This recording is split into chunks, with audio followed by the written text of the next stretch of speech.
Dice el versículo 1 del capítulo 3, palabra fiel. Si alguno anhela obispado, buena obra desea, pero es necesario que el obispo sea irreprensible, marido de una sola mujer, sobrio, prudente, decoroso, hospedador, apto para enseñar, no dado al vino, no pendenciero, no codicioso de ganancias deshonestas, sino amable, apacible, no avaro, que gobierne bien su casa, que tenga a sus hijos en sujeción con toda honestidad. Pues el que no sabe gobernar su propia casa, ¿cómo cuidará de la iglesia de Dios? No un neófito, no sea que envaneciéndose caiga en la condenación del diablo. También es necesario que tenga buen testimonio de los de afuera, para que no caiga en descrédito y en lazo del diablo. Señor, te damos gracias porque nos permites encontrarnos en este lugar. Tu palabra, Señor, es firme y nos enseña y nos guía para poder agradarte. Te rogamos que nuestras vidas sean examinadas por ti, no en un sentido condenatorio, por supuesto, sino buscando, Señor, que cada uno de nosotros corrija y siga adelante en tu camino. Te pedimos que tu palabra sea de bendición para todos nosotros y que, Señor, podamos ser agradecidos por la manera en la que tú nos hablas. Te damos gracias por ello en tu nombre, Jesús. Amén. David, ponte atento ahí con el micrófono, está ahí atrás. Me parece que en la caseta.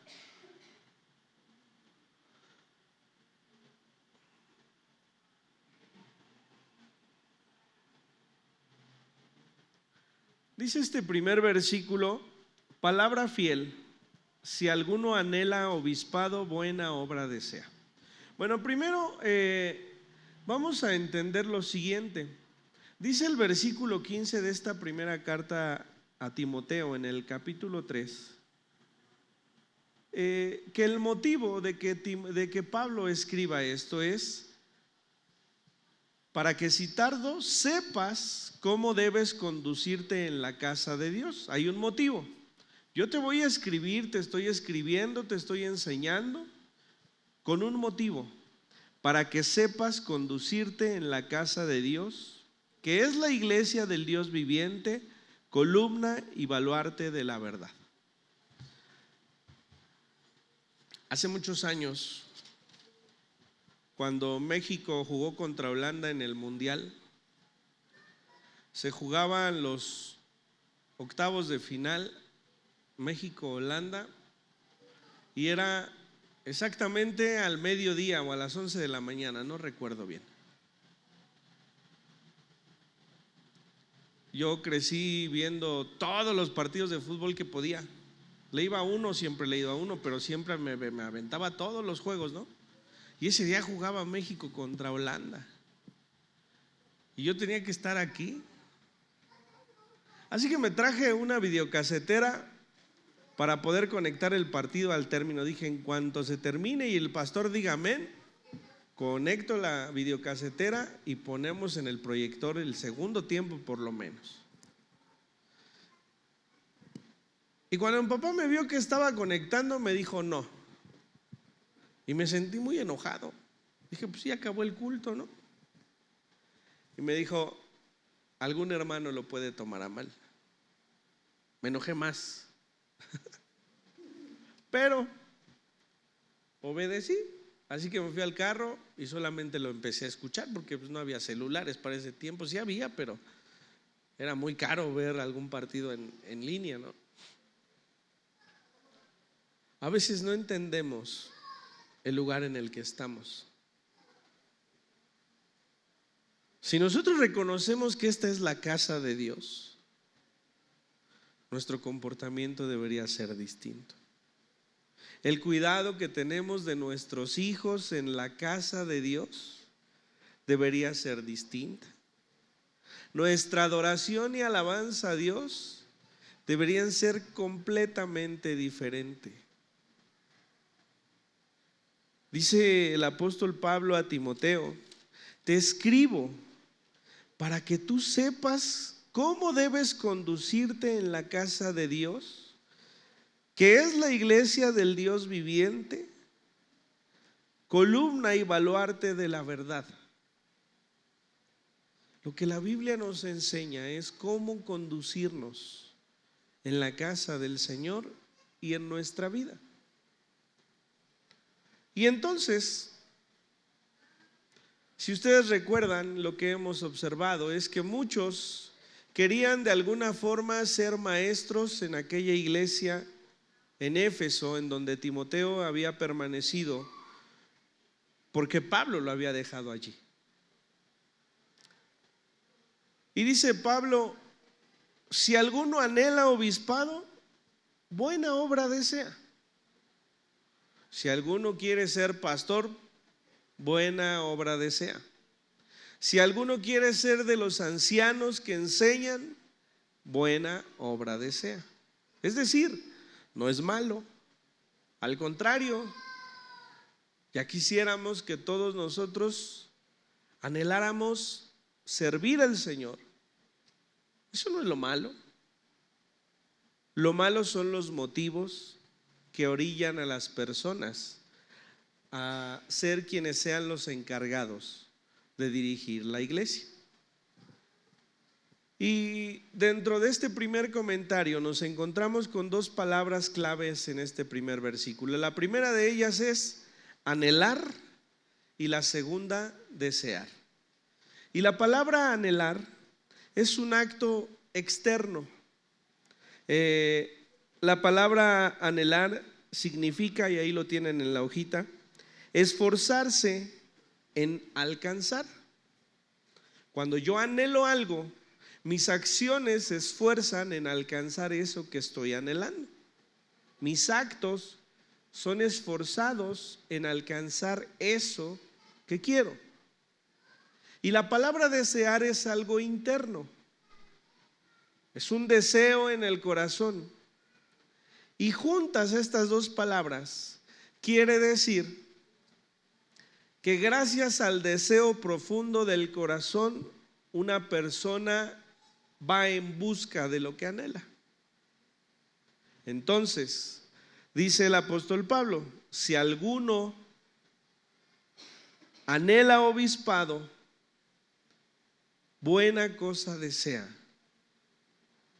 Este deseo profundo de su corazón sea cumplido con sus acciones de lo que anhela. ¿Sí? Entonces, insisto, querer ser predicadores, querer ser maestros, querer ser parte del servicio de la iglesia no es malo en ninguna forma. Es todo lo contrario, es muy bueno. Sin embargo, dice así: pero es necesario que el obispo, y háblese del obispo como se habla del pastor, como se habla del anciano en la iglesia, es necesario que el obispo sea, y empieza a dar un listado, y ese listado lo tienen ustedes en sus hojitas. ¿Sale? Vamos a ir leyendo el comentario referente a estas características, y es aquí donde ustedes me van a ayudar a completar la hojita, porque en la mañana me quedé dormido, entonces no me dio tiempo. Dice así: si alguno anhela obispado, buena obra desea, pero es necesario que el obispo sea irreprensible. La palabra irreprensible dice que no puede ser detenido, es un acto judicial. A ver, yo cuando voy por la calle y veo una patrulla me dan miedo por ellos, pero no porque yo me haya robado algo. ¿Sí me explico? Mi papá siempre decía que aquel que roba siempre se anda cuidando de que no lo hayan visto. Siempre está suponiendo, ya me cacharon. Siempre está de alguna manera esperando que lo agarren, ¿no? Bueno, la palabra irreprensible dice que no puede ser detenido en un sentido judicial como delincuente. no existe una sola acusación válida que pueda presentarse en su contra. Entonces, ahí en la hojita que tienen, escriban que ser irreprensible es que una persona no puede ser detenida porque no ha faltado a ninguna ley. Entonces, lo primero que el apóstol dice a Timoteo es: buena cosa desean, pero es necesario que el obispo sea irreprensible, que nadie pueda señalarlo, que nadie pueda acusarlo, ¿sí? Que nadie pueda de alguna manera mostrar alguna situación que haya vivido y que eso sea mal testimonio para la iglesia. Fíjense bien, hermanos, estamos tan peleados con entender que si bien la salvación es por gracia, nuestro testimonio impacta en todos, y no solamente en todos los externos, en nosotros también. Por supuesto que Dios nos ha dado salvación por gracia. Esta semana estuvimos observando el capítulo 1 y 2 de Gálatas, y Gálatas es la carta de la gracia, así se le conoce, porque nos hace ver que no hay ningún merecimiento de ninguno de nosotros para alcanzar la salvación, sino es por la fe que hay en Cristo Jesús.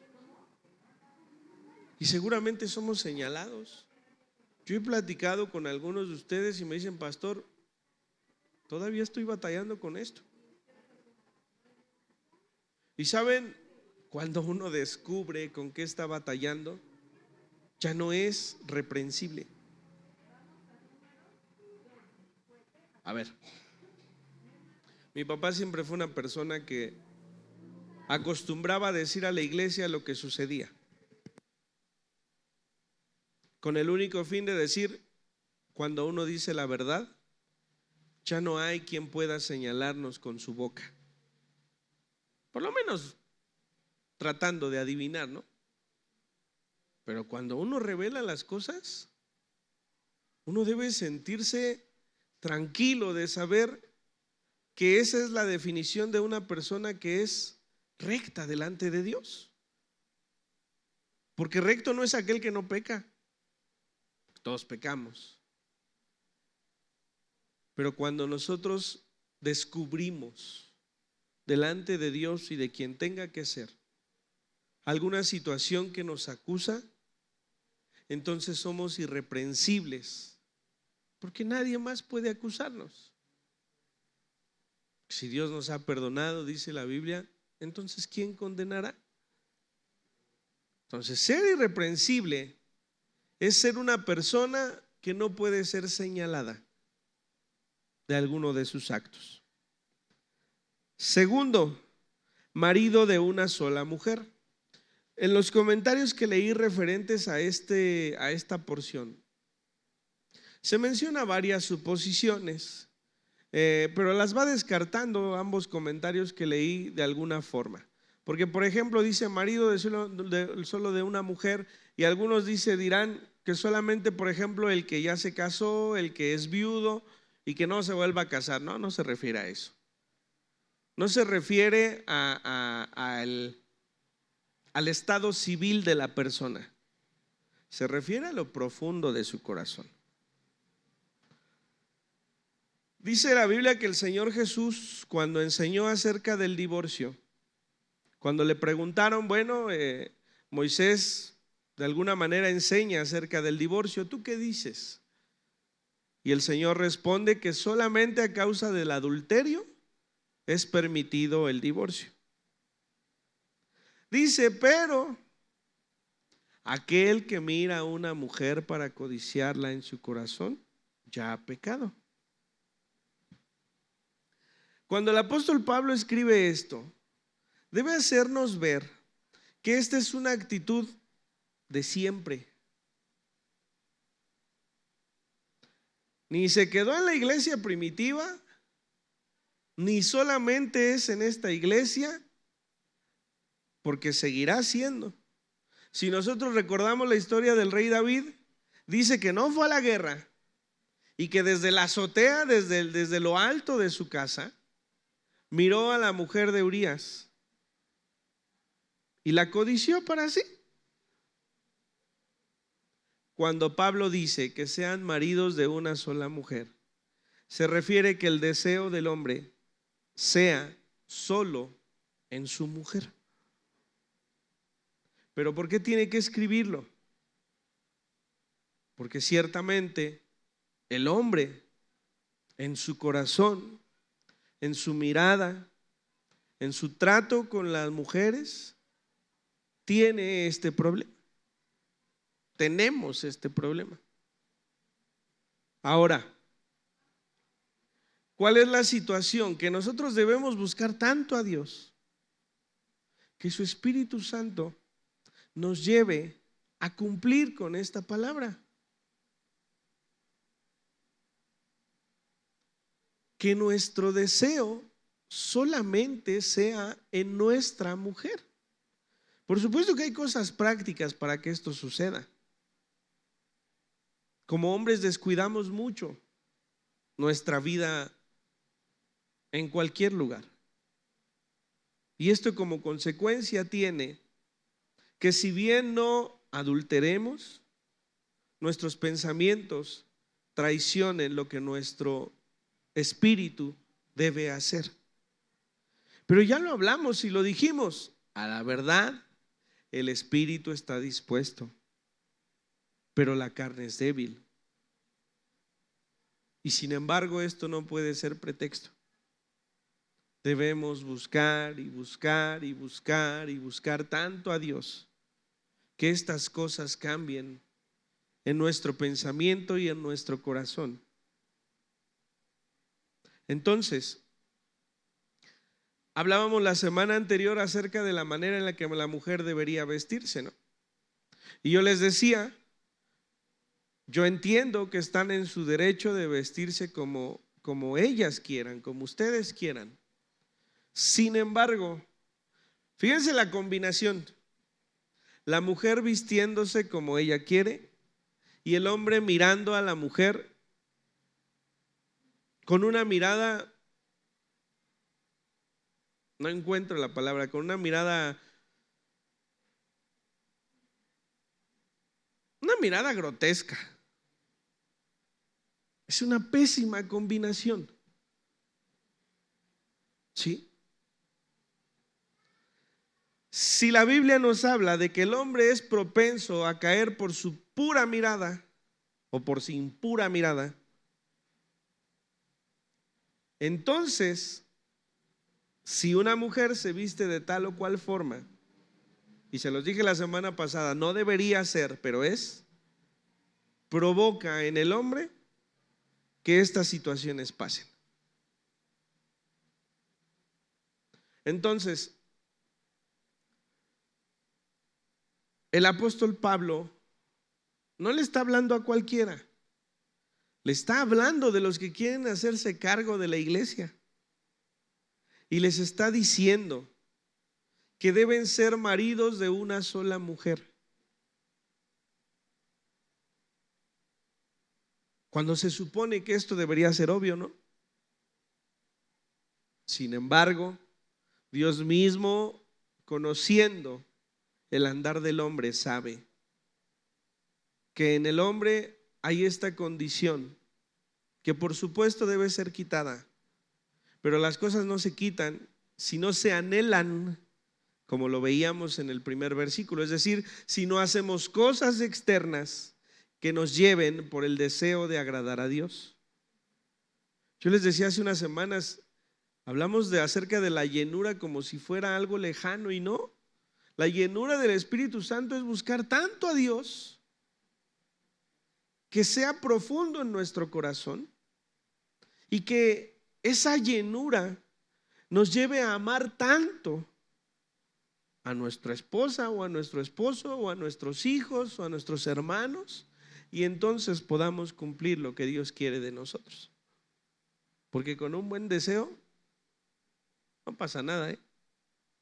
Yo puedo desear dejar de pecar, pero si no busco a Dios, esto no va a suceder.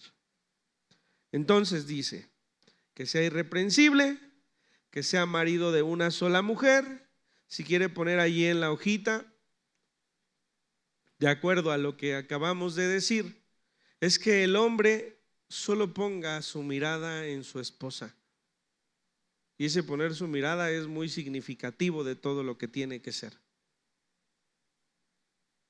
Que tenga su cuidado sobre ella, que la tomes como ese vaso frágil, que aguardes y cuides de ella. Hablaba con mi esposa ayer y decía, ¿por qué la iglesia no enseña que la escritura dice que cuando uno no trata a su mujer como ese vaso frágil, sus oraciones son estorbadas? Es tan importante para Dios el cuidado que el hombre debe tener de su mujer, que dice, si tú no la cuidas como ese vaso frágil, tus oraciones han de ser estorbadas. Siempre cargamos la mano dentro de lo que la mujer debe y no debe hacer, ¿no? Que se someta, sí. Pero ¿quién se quiere someter a alguien que no le ama o que no le demuestra amarle? Nosotros nos sometemos a Dios porque Él ha demostrado el amor que ha tenido por nosotros. Se entregó su vida por nosotros. Ese es amor. Y nos ama de tal forma que dice la Biblia que se despojó de su deidad para habitar entre nosotros. Ahora pregunto yo, el hombre irreprensible, porque esto también entra dentro de esa parte de ser irreprensibles, el cómo hacemos con nuestros hijos o con nuestra esposa o con los hermanos, eso también tiene que entrar dentro de lo irreprensible, ¿no? El hombre debe ser como Jesucristo lo fue para la iglesia. Así que, irreprensible, marido de una sola mujer, sobrio, si es el tercero, ¿no? Sobrio, y no se refiere a una sobriedad etílica, sino a sus acciones. Dice aquí el comentario, el significado literal de la palabra griega es sin vino, pero aquí se usa en sentido metafórico para comunicar la cualidad de alerta, vigilante, cuidadoso o con la mente despejada.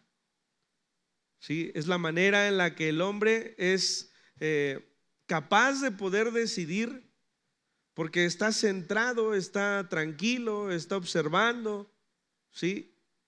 Esto es como un hombre debe ser para su casa. No podemos decir que es sobrio y que no es prudente, también tiene que ser prudente, que es el siguiente punto. Un hombre prudente es disciplinado, sabe cómo ordenar sus prioridades y es serio en asuntos espirituales. Ese es un hombre prudente. Bien, podría ser que la columna de la derecha los hombres le pongan tachecito palomita a ver qué sacamos, ¿no? Yo creo que más de uno reprobamos. Un hombre prudente es disciplinado, sabe cómo ordenar sus prioridades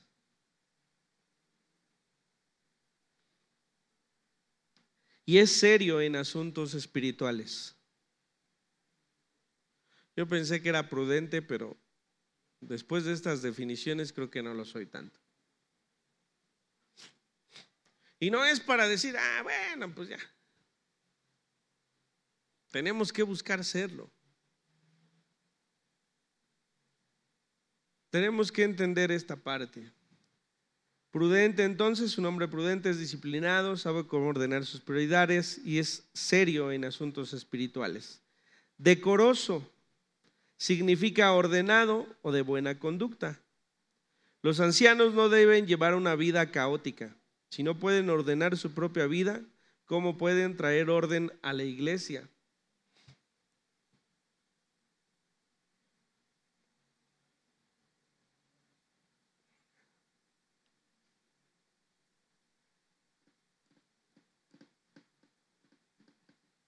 ¿Qué será ser un hombre ordenado? ¿Quién es más ordenado, los hombres o las mujeres?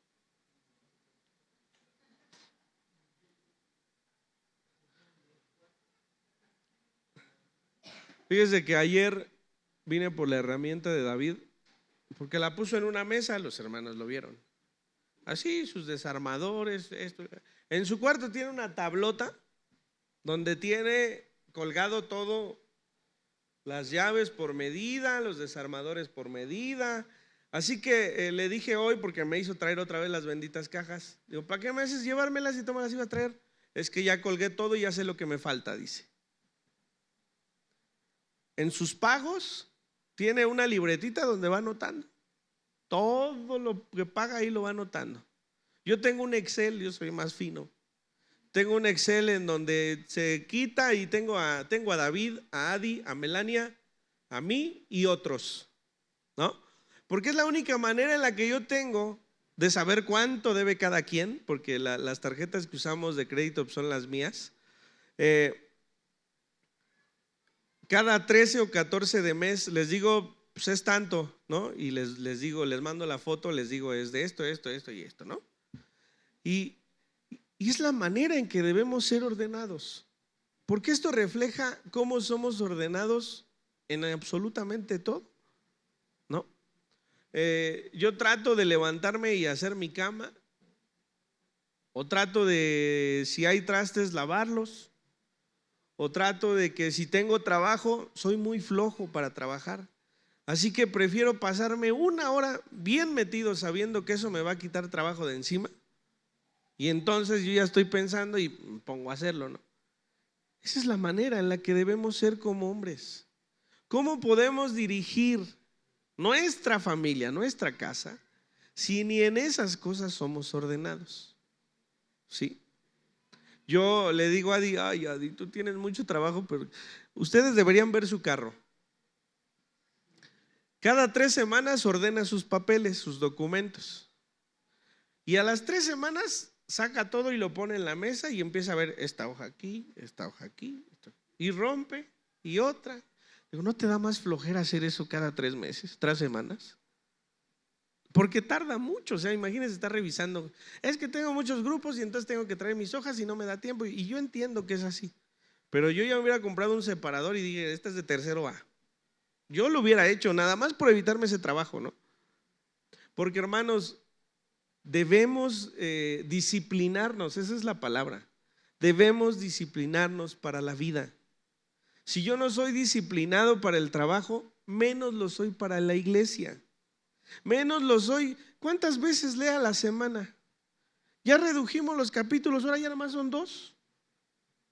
Gálatas 3 y 4 de aquí al jueves. ¿Sí? Y estoy seguro que muchos los van a leer el día jueves durante el día, durante la mañana, ¿no? ¿Sabe por qué no se da el tiempo de buscar del Señor? Porque no es ordenado en su vida. Así como se para un tiempo para ver la novela, separe media hora para leer, separe 10 minutos para orar. Esa es la única manera. Si no somos desordenados, como somos desordenados con el dinero, ¿no? Mi papá decía, no le alcanza para dar ofrenda, quiere decir que lo está haciendo mal.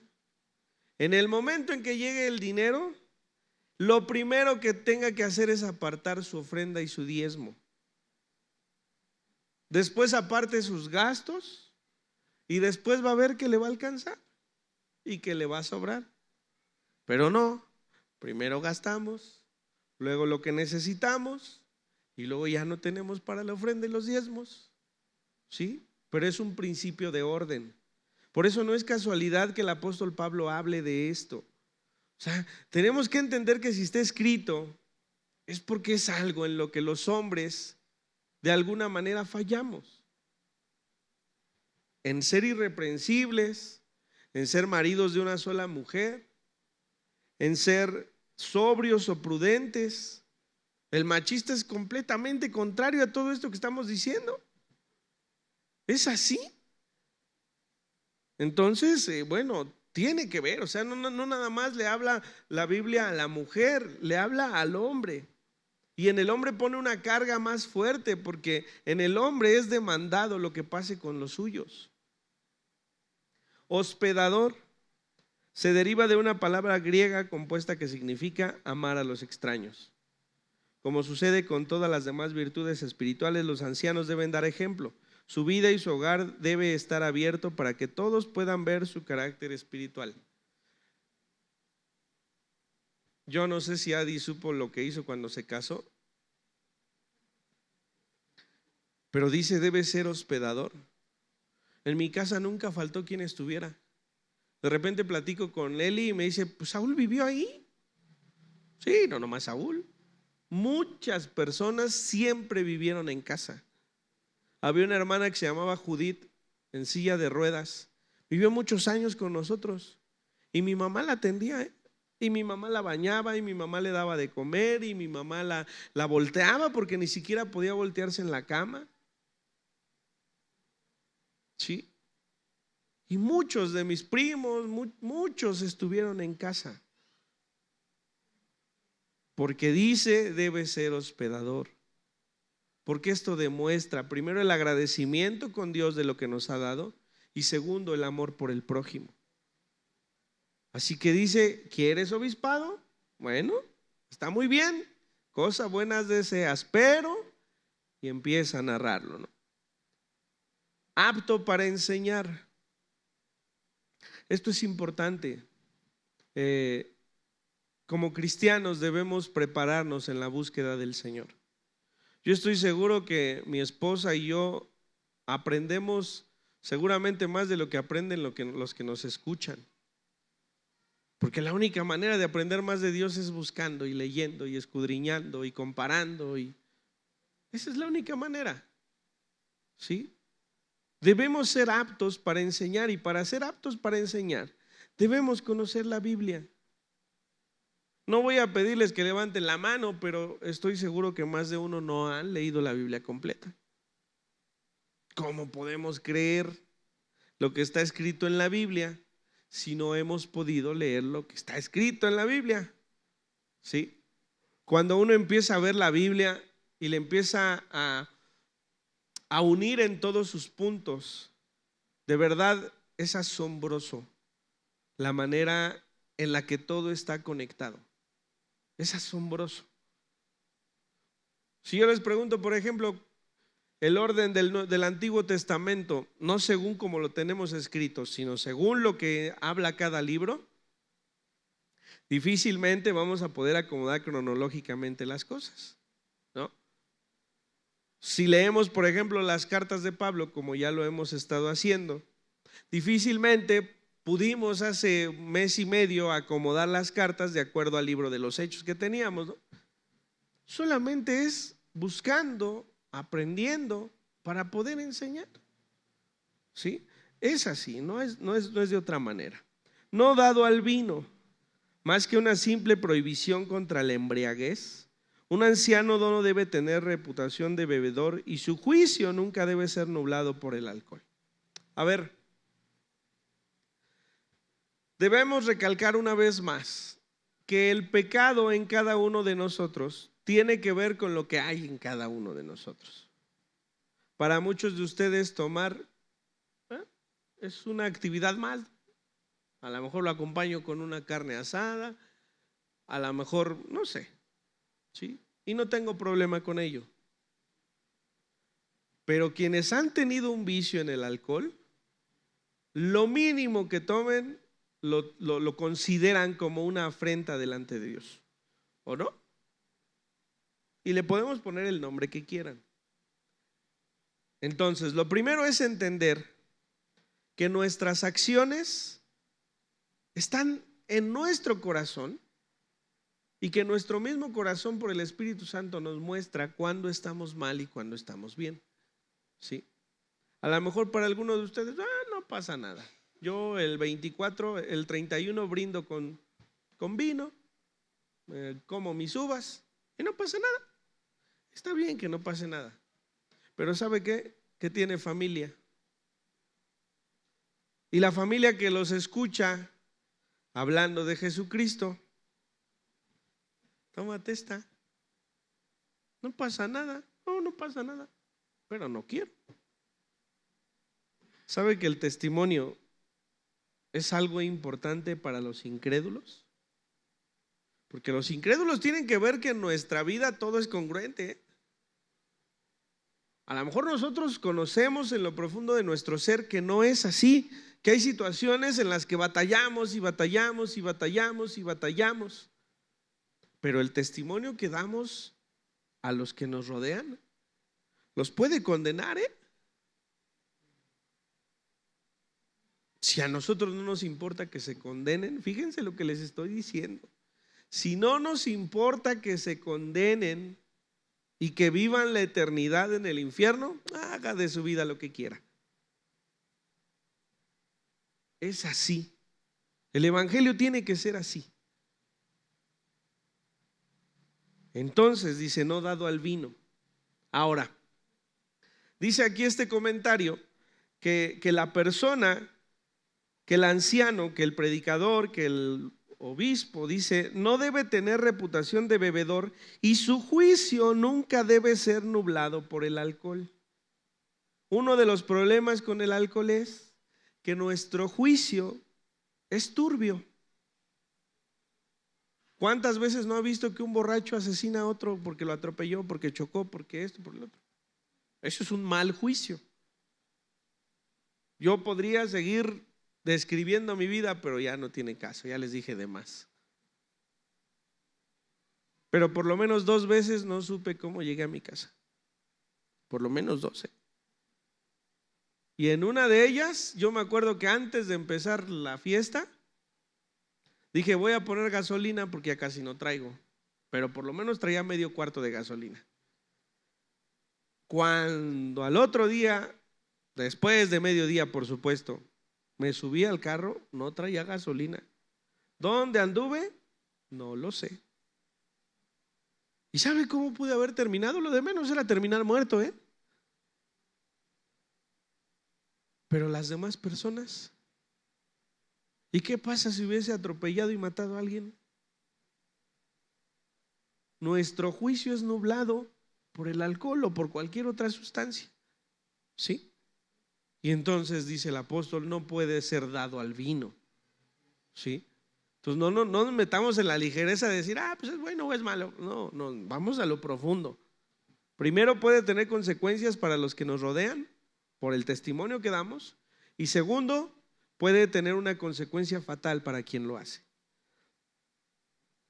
No pendenciero, no un dador de golpes. Los ancianos deben reaccionar a situaciones difíciles con calma y amabilidad y bajo ninguna circunstancia con violencia física. Como diría David el día que predicó, Davicho fue pendenciero aquel día, ¿no? Porque se bajó y se lo sonó, ¿no? Nuestras reacciones no pueden ser agresivas para con los demás. Eso significa la palabra pendenciero, ¿sí? El otro día la hermana Ángeles nos estaba contando que alguna hermana le estaba diciendo que dejó de ir a una iglesia porque el pastor se los cacheteaba. ¿De verdad? Pregúntenle a Adi. Oiga, hermana, ¿y por qué? Hermana, es que nos golpeaba. ¿Cómo que te golpeaba? Le decía la hermana Ángeles. Sí, agarraba y unos cachetadones, dice. Imagínese. O sea, de verdad parece algo fuera de lo común. Pero muchas personas ocupan el puesto que tienen para someter a las otras con su propia voz, ¿no? Esa es la violencia. Es que nunca me pega, pero ¿qué tal te violenta? ¿No? Entonces, hay pastores que violentan a los que asisten a la congregación. Esto no debe ser. No codicioso de ganancias deshonestas. Los mejores manuscritos griegos omiten esta frase. La nota a continuación acerca de no avaro, sin embargo, el principio se incluye en 1 de Pedro 5:2. Bueno, se refiere esta parte de no codicioso de ganancias deshonestas, viene unido con lo que es no ser avaro, ¿no? El cumplir con ciertas cosas dentro de la iglesia con el fin de ser remunerados, está mal. Yo les contaba que alguna vez cuando estudiaba el seminario se me acercó una persona y me dijo, persona de muchos años en la iglesia, qué bueno que estás estudiando, es un buen negocio. Hablando del seminario, en el seminario bíblico, porque iba a ser pastor, me dijo, es buen negocio.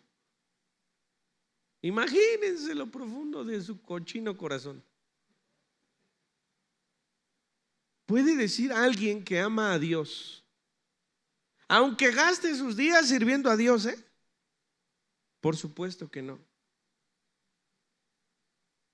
La ganancia deshonesta. El que la Iglesia Católica, por ejemplo, muestre a los hombres pecadores y que bajo sus ofrendas encuentren perdón, eso es una ganancia deshonesta. El pare de sufrir, ¿no? Ya mencioné a los de afuera, ¿verdad? Y los del Evangelio, los que enseñan la prosperidad dentro de la iglesia y que todos los domingos hablan de eso. ¿Eso qué es? Eso es una ganancia deshonesta. Tráele al Señor, ¿no? Presenta delante del Señor. Si tú le presentas, vas a ver que, oye, pues para eso veo el canal 4, ¿no? Ahí donde salen los brujos. ¿No es así? Debemos tener tanto cuidado porque esto lastima a la iglesia, que nuestro servicio al Señor debe ser bajo ningún motivo, debe ser con este fin. Dios nos guarde de un día decir, qué bueno que vas a ser pastor, es buen negocio. Nos escuchamos como aquellos que señalan a los pastores, ¿no? Le va bien, sí, pero trabajo y mucho. Mi papá trabajaba, se levantaba todos los días al cuarto para las 5 de la mañana, todos los días, trabajaba 2 turnos. Después venía martes y jueves, después el sábado se iba al seminario, iba y hacía el mandado para la casa, después el domingo venía y si tenía que ir a ver a algún hermano iba, todos los días. Eso es lo que yo tengo en la memoria de él. Entonces, eso es distinto. Entonces no nos confundamos, pues al pastor le va bien, sí me va bien, gracias a Dios me va bien. Pero ¿saben qué? Que trabajamos mucho. De verdad. Mi esposa ha tenido que dejar de estar con mi hija. Entonces, debemos cuidar esta parte también. Amable, apacible, ¿sí? Amable es considerado que manifiesta gracia, pronta para perdonar las fallas y que no guarda rencores. Si supieran cuántos pastores son lastimados por la congregación. Pero Timoteo dice, deben ser amables, deben estar llenos de gracia, ¿sí? Deben estar llenos de misericordia.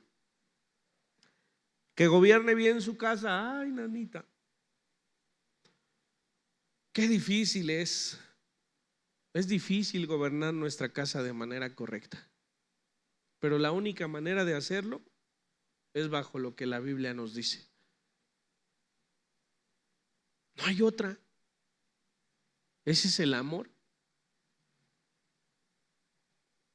Cuando le dices a tu hijo, hijo, ya estás grande para decidir. Y si vas a decidir así, va a tener que ser fuera de aquí. Eso es amor, Platicaba el otro día con nadie y me dijo, ¿y si Hannah hace un día eso?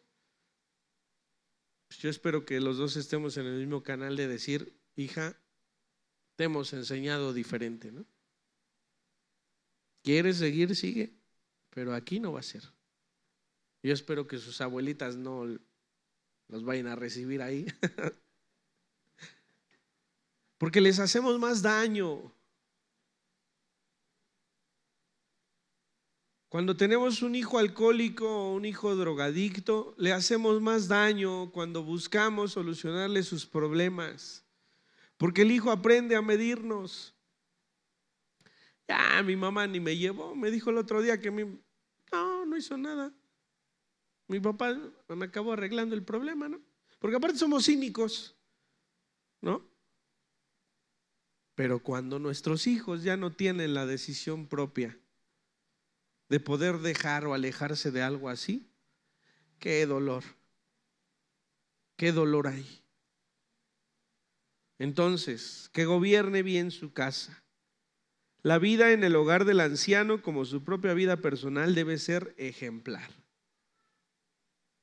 Es que son los hijos del pastor, pues son los hijos del pastor y se tienen que comportar. Y los otros no, tú eres el hijo del pastor, no ellos. Esas son respuestas de mi padre, ¿eh? Yo crecí y decía, mi papá a nosotros nos trata bien feo. Y los hermanos llegan y hacen lo mismo y no les dice nada. Pero su hijo era yo. Sí. Por supuesto que el pastor le aconseja a los que asisten al templo, pero no es su responsabilidad. La responsabilidad es de sus padres, la responsabilidad es propia. Pero su familia debe ser gobernada bien en su casa. En sujeción, hablando de los hijos, un término militar.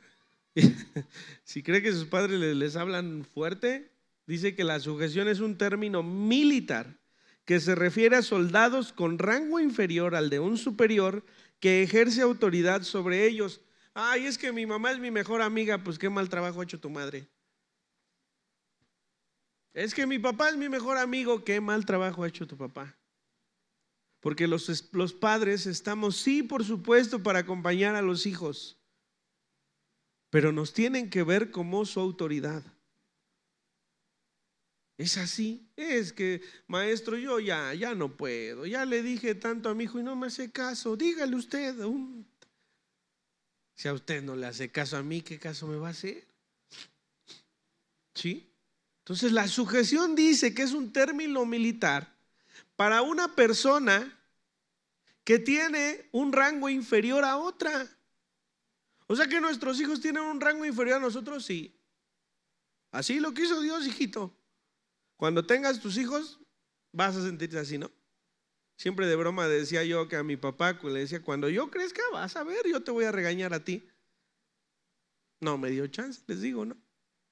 Pero a final de cuentas, demos cuenta de que de verdad Dios quiere que las familias sean ejemplares, porque esto trae testimonio para bien. Cuidará de la iglesia de Dios. Un anciano debe probar primero en la intimidad y vulnerabilidad de su propio hogar su capacidad para guiar otros a la salvación y la santificación. No un neófito, no sea que envaneciéndose caiga en la condenación del diablo. Este término y esto quiere decir que las personas que enseñan en la iglesia deben tener un aprendizaje constante. Si llega una persona que apenas se ha convertido y yo la quiero poner a enseñar, pues primero va a enseñar mal y segundo se va a envanecer. Yo apenas llegué y el pastor ya me puso esto, ¿no? No hablo de los que vienen de otras iglesias ya con un camino hecho. Hablo de los inconversos que vienen a la congregación, ¿no? Y cuando dice que no caiga en la condenación del diablo, es porque el diablo al final de cuentas fue engreído, fue soberbio, y esa soberbia lo llevó a apartarse del camino que es Dios. Entonces, cuando una persona que apenas llega al evangelio le damos la capacidad de ser o de tener autoridad, lo único que hacemos es truncar su camino. ¿Sí? Entonces esto tiene que ver ahí, ¿no? Buen testimonio de los de afuera, bueno, esto ya lo tenemos comprendido. Refiriéndose a los diáconos, dice que sean honestos, sin doblez. Es decir, este hermanito da más diezmo, bueno, lo voy a tratar de manera diferente, ¿no? O le voy a dar un consejo distinto. No, sin dobleces de una sola pieza. Lo que pensamos, lo pensamos para todos. Lo que enseñamos, lo enseñamos para todos, ¿sí? Una vez más menciona no codicioso, de ganancias deshonestas, versículo 9, que guarden el misterio de la fe con limpia conciencia. Y estos también sean sometidos a prueba primero y entonces ejerzan el diaconado si son irreprensibles. Es decir, debemos buscar el cumplir con todas estas situaciones. Vuelve a mencionar a las mujeres. Conste que ya le di con todo a los hombres, ¿eh? ¿Sí? ¿Estamos de acuerdo? ¿Todavía no, Liz? Dice que un poquito más, Liz. Dice versículo 11, las mujeres asimismo sean honestas, no calumniadoras, sino sobrias, fieles en todo.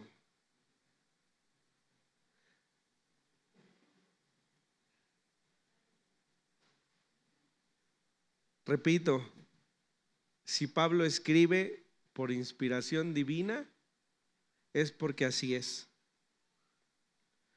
Así como en el hombre tiene que escribir, recalcar la manera en la que debe comportarse para con su mujer, sin mirar a otra, sin codiciar a otra, tratándola como vaso frágil, buscando atender sus necesidades. Quiere decir que esto es algo que en el hombre es constante. También de la mujer dice que las mujeres sean honestas, no calumniadoras, sino sobrias, fieles en todo. ¿Sí?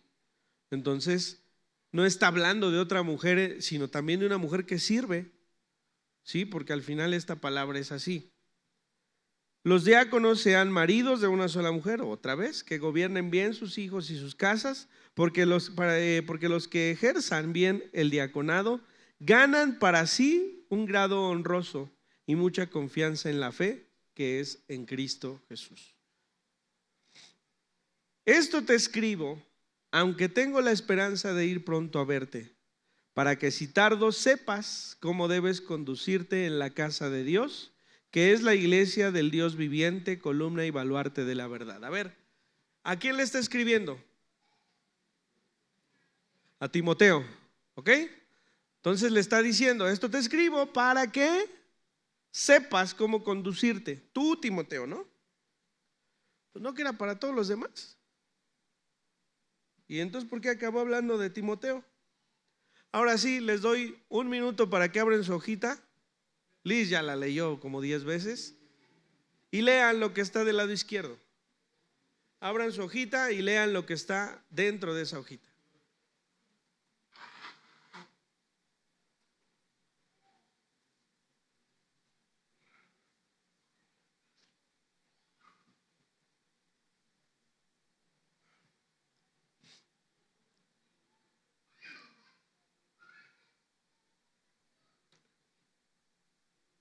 ¿Listo?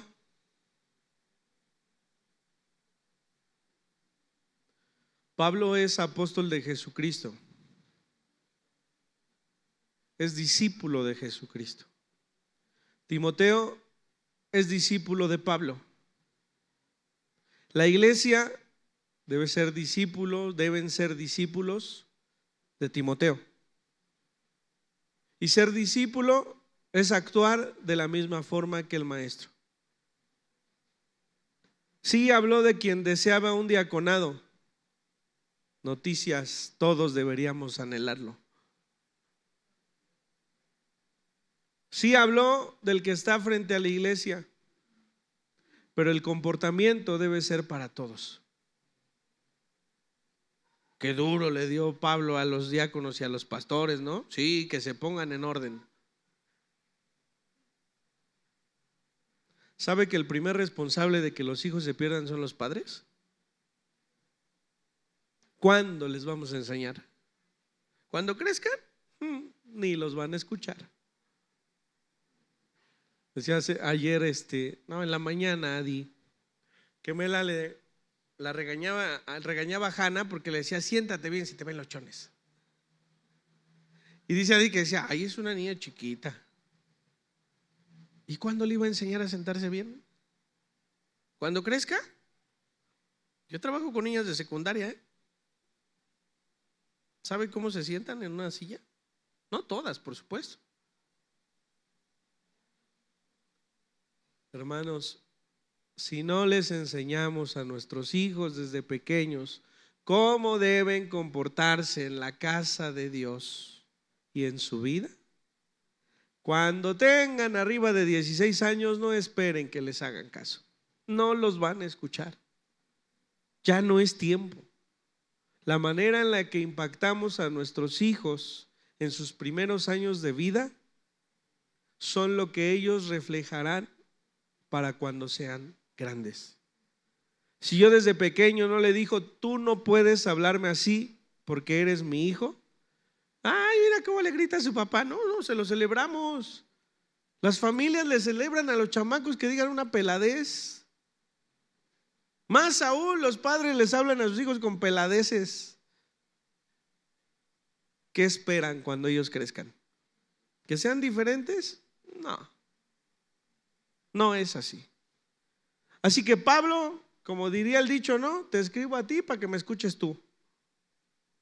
Te escribo a ti, Timoteo, porque la manera en la que tú debes comportarte es la que tú enseñarás a los hermanos de Éfeso que se deben comportar. Y ellos enseñarán a sus hijos cómo se deben comportar. Y sus hijos les enseñarán a sus hijos cómo deben comportarse. Si nosotros amamos a Dios, nuestros hijos tarde o temprano, y digo tarde o temprano porque en mi caso de 7 hermanos, todos a su tiempo fuimos eligiendo a Dios, ¿sí? Unos nos tardamos más que otros, unos vivimos cosas que no tuvimos que haber vivido, ¿sí? Mi papá muchas veces tuvo que predicar aquí de lo que alguno de nosotros hicimos para que la iglesia supiera que no porque éramos sus hijos podíamos hacer lo que quisiéramos. Debe ser muy doloroso. Debe ser muy doloroso para el pastor reconocer que alguno de sus hijos ha decidido mal o ha decidido diferente a todo lo que siempre ha enseñado. Yo creo que nosotros con estas palabras nos acordaremos de algo que nos habrá dicho mi papá. Y también duele, ¿no? Duele porque en su momento no hicimos caso. Pero nos enseñó a amar a Dios. Y nos enseñó a amar a los hermanos. Así que hizo lo que tenía que hacer. Y hoy sus 7 hijos sirven al Señor. Cada uno deberá decidir cómo comportarse. Pero nadie vive para sí. Lo que nosotros vivimos impacta en todos los que nos están observando. En todos. Así que hermanos, es una invitación. Yo estoy seguro, hermanos, que todos nosotros tenemos en el pensamiento alguna situación que no está bien delante del Señor. Yo le decía a Daniel en el estudio el día jueves que una de las cosas que mi papá decía en este comentario acerca de Gálatas, cuando Pablo dice que le confronta a Pedro a la cara, dice porque era digno de condenar. Yo le decía, esta enseñanza la tengo muy grabada, porque mi papá decía siempre que lo que era digno de condenar era el pecado, no Pedro. Y esta palabra que hoy nos confronta no nos condena a nosotros, está condenando al pecado que aún habita en nosotros. Porque usted y yo somos salvos porque hemos creído en Jesucristo. Nuestras decisiones afectarán nuestra vida, para bien o para mal. Pero esas decisiones incorrectas no son determinantes en lo que Dios ve de nosotros, porque Dios nos ve a través de nuestro Señor Jesucristo. Entonces, todo lo que el apóstol Pablo señala aquí no es para señalar al hombre, es para señalar la acción que está mal. Así que busquemos por sobre todas las cosas al Señor de tal forma que su espíritu lleve nuestro corazón a honrarle con nuestros actos. Esa es la mayor adoración que podemos entregarle, que nuestra vida le honre de tal forma que el Señor se agrade del esfuerzo que hacemos cada día, porque su nombre sea enaltecido. Vamos a orar. Señor, te damos gracias por este tiempo. Gracias porque nos has permitido estar en este lugar. Esta palabra te enseño, esta palabra te doy, para que sepas cómo comportarte en la casa del Señor. No solamente el templo es tu casa, el interior de cada uno de nosotros te pertenece y debemos aprender a comportarnos como es digno de un hijo tuyo. Permite, Señor, que nuestro espíritu pueda buscar cada día agradarte, pueda buscar cada día que tu nombre sea engrandecido y que lo hagamos siempre sabiendo que no es en nuestras fuerzas, porque tú, Señor, nos has salvado por misericordia y por gracia tuya. Te damos gracias por ello y oramos en el nombre de Jesús. Amén.